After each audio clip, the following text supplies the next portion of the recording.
Maligayang pagbisita at pagbabalik po sa ating munting channel. Narito na po, ang karugtong ng ating istorya. Ika-436 na kabanata. Walang panahon para mag-atubili. Huwag kang masyadong kumpiyansa dyan, isang boses ang narinig na nagmula kay Jude. Ibigay mo na lang ang babae. Nakatayo si Jude sa harap ng grupo, kalmado at nakangiti habang nakakross ang kanyang mga braso. Nasa harap niya ang mga kidnapper, ngunit hindi siya nagpakita ng kahit anong kaba. Sa di kalayuan, tahimik na sumisilip si Gavin mula sa isang sulok, pinagmamasdan ang nangyayari. "Bill, asikasuhin mo yan," sigaw ng isa sa mga lalaki. Lumapit si Bill, nakatayo sa harap ng iba pang mga lalaki, at matagal niyang pinagmasdan si Jude. Napangiti siya, tiwala sa sarili. Alam niyang walang laban sa kanya si Jude, kahit anong tapang pa ang ipakita nito. Hindi na niya kailangang gamitin ang kanyang baril. May mapanuyang ngiti sa kanyang mukha habang tinatapon niya ang kanyang machine gun sa sahig. Lumapit siya kay Jude na nakataas ang mga kamao. Nakahinga ng maluwag si Jude. Kanina'y nag-aalala siya na baka ang buong grupo ang sumugod sa kanya. Ngunit ngayon, alam niyang si Bill lang ang kanyang haharapin, at hindi iyon magiging mahirap. Ang isang walang armas na Bill ay hindi banta sa kanya. Madali niyang matatalo ito, kahit ang isa niyang kamay ay nakatali sa likod. Sa isang sulok, nakamasid si Gavin. Malayo-layo ang kanyang pwesto, ngunit malinaw niyang nakikita ang nangyayari. May tiwala siya kay Jude, kaya hindi na siya tumawag ng backup. Ngunit mayroon siyang isang kahinaan, masyado mataas ang tingin nito sa sarili. Pumailan lang sa kanyang isipan ang mga salitang minsang binigkas ni Bill, huwag kailanman maliitin ang kalaban. Habang papalapit si Bill, mas lalong sumidhi ang kumpiyansa ni Jude. Kung si Alex nga ay kayang talunin ang dalawang bayarang mercenaryo mag-isa, siya pa kaya laban sa isang walang armas na lalaki. Isa na namang tagumpay sa kanyang talaan, naisip niya habang papalapit na si Bill sa tamang distansya para umatake. Inalis ni Jude ang kanyang nakakross na mga braso, handa nang makipaglaban. Ngunit sa mismong sandaling iyon, narinig niya ang isang malakas na pag-ugong, at naramdaman ang isang biglaan at mabagsik na tama sa kanyang katawan. Mabilis na kumalat ang balita ng kidnapping sa buong Baltimore, parang apoy na hindi mapigilan.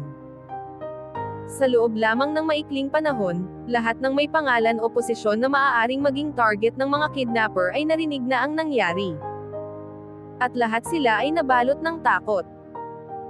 Isang grupo ng mga bayarang mercenaryo ang nagkakalat ng lagim, kinikidnap ang mga anak ng mayayaman kapalit ng malaking ransom. Walang nakakaalam kung sino ang susunod na magiging biktima. Ang sitwasyon ay nagdulot ng napakalaking gulo para kay Gavin. Ang ahensya niya ay halos hindi na makahinga, sa dami ng mga kahilingang protektahan ang mga tao. Ang telepono ng kanilang opisina ay halos magliyab sa dami ng galit na tawag mula sa mga tokat na pamilya. Hindi lamang paulit-ulit na kahilingan para sa personal na proteksyon ang kailangang harapin ni Gavin. Ang kanyang mga nakatataas ay palaging tinatawag siya sa opisina para pag-alitan. Sinisigawan siya ng mga ito, sinisisi siya sa kanilang kabiguan na protektahan ang mga tao, at sa paglalagay sa panganib ng buhay ng mga ahente. Lalong tumindi ang galit ng mga nakakataas dahil sa lumalaking takot sa hanay ng mga mayayaman. Wala nang ibang magawa si Gavin kundi ang umupo at tanggapin ang lahat ng sigaw at sisi. Walang kahit anong paliwanag na maaaring makapagpabago sa galit ng mga ito. At sa kabila ng lahat, kakaunti lang ang magagawa niya upang ayusin ang sitwasyon. Hindi nasaktan si Gavin ng mga salitang ibinabato sa kanya. Hindi iyon mas masakit kaysa sa posibilidad ng pagkawala ng isang magaling na ahente sa ilalim ng kanyang pamumuno. Sa mga araw na sumunod pagkatapos ng kidnapping, ang iniintindi ni Gavin ay hindi ang lumalaking presyon, mula sa mga taong nararamdaman na hindi niya nagagawa ang kanyang trabaho. Ang talagang bumabagabag sa kanya ay ang desisyong kailangan niyang gawin kapag natuntun na ang mga mercenaryo. Patuloy ang kanyang paghahanap sa mga ito, at sa wakas, dumating ang balita, natagpuan na sila. Hindi pala sila umalis ng lungsod, marahil sa takot na mapansin. Sa halip, nagtago sila sa isang abandonadong pabrika sa lungsod, at ginawang parang kuta ang lugar. Ang paligid ng gusali ay nilagyan ng mga bomba at booby traps, at ang mga mercenaryo mismo ay armado. Kung walang maingat na plano, ang paglusob sa gusali ay magiging napakamapanganib, at maaaring magdulot ng maraming buhay na mawawala.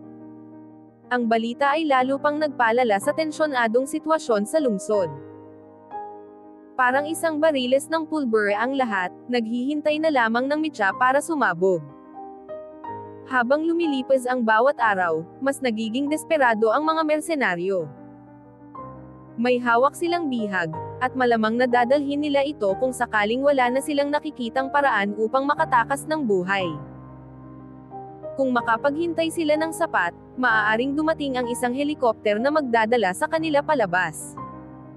At walang maglalakas loob na pigilan sila. Lilipad lang sila palayo, ligtas at walang sagabal. Ang tanong na lang ay kung gaano katagal iyon mangyayari. Ngunit ang kabilang panig ay nagmamadali sa oras. Kailangang ma-isolate ang gusali, at walang sino mang dapat makalabas. Iyon ang utos mula sa itaas. Bagamat walang malinaw na plano kung paano ito maisa sa katuparan, kailangang maresolba ang sitwasyon agad-agad. Kung magtagal pa, maaaring mapilitan ang ama ni Heidi na tanggapin ang hinihingi ng mga mersenaryo. Bagamat posibleng makauwi si Heidi ng ligtas, ang ganitong resulta ay magbibigay ng masamang ehemplo na hindi kailanman katanggap-tanggap. Sa huli, itinakda ang oras ng resolusyon ng hostage situation. Mayroon lamang 10 oras si Gavin at ang kanyang mga ahente bago tuluyang lusubin ang gusali.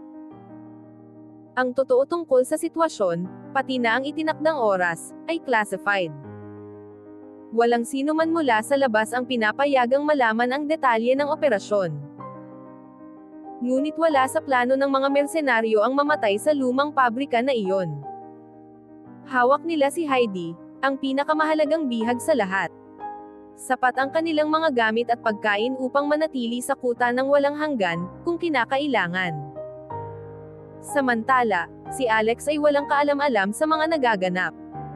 Sa araw ng itinakdang deadline, naglalakad siya sa campus ng Johns Hopkins University kasama si Debbie.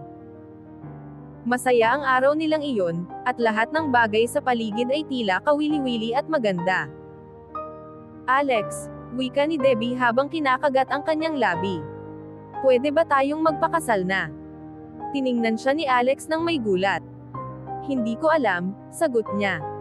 Nasa eskwela ka pa rin. Kinuha niya ang mga kamay ni Debbie at ngumiti.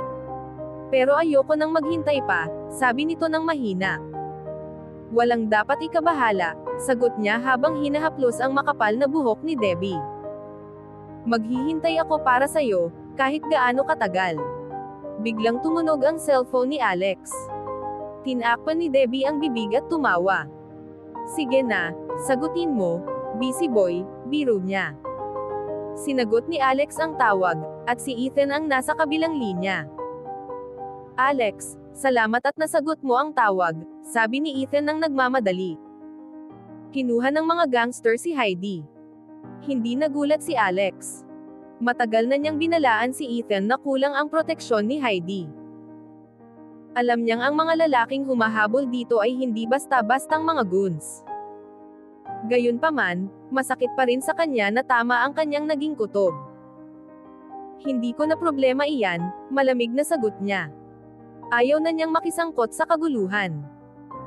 Pero sa likod ng kanyang isipan, hindi niya maiwasang maisip ang pagdurusa ni Heidi. Makinig ka, Alex, sabi ni Ethan. Pinagsisisihan ng mga lider ng ahensya ang ginawa nila sa'yo. Kailangan nila ang tulong mo ngayon. Tumayo si Alex at nag-isip ng ilang saglit bago sumagot. Pasensya na, nasabi niya sa wakas.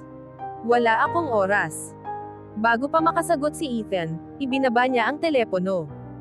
Tinapon nila ako at binaliwala ang payo ko, naisip niya. At ngayon, sila ang nakikiusap sa akin para gawin ang trabaho nila. Hayaan silang magmakaawa. Naging masama ang kanyang timpla. Nang tiningnan niya si Debbie, napansin niyang may maliit na grupo ng mga tao sa likod nito, si Ethan, Celia, at Gavin. Papalapit ang mga ito nang nagmamadali. Hanggang dito na lamang po muna, at maraming salamat po sa pakikinig. Maaari po bang humingi ng suporta para sa ating munting channel? Hanggang sa susunod po muli. Stay safe and God bless.